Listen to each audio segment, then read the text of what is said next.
To remove your Instagram account from another device, start by opening the Instagram app on your device. Once you're in, tap on your profile icon in the bottom right corner. Next, access the settings by tapping the three horizontal lines, also known as the hamburger icon, in the top right corner, and select Settings and Privacy.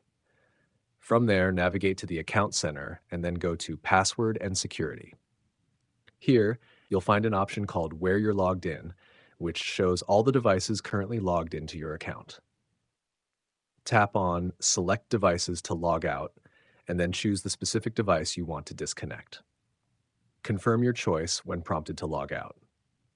For an extra layer of security, you might want to change your password, as this action will automatically log out all devices except the one you're currently using. By following these steps, you can easily remove your Instagram account from any unauthorized or old devices, helping to keep your account secure. Thank you so much for watching this video. Subscribe.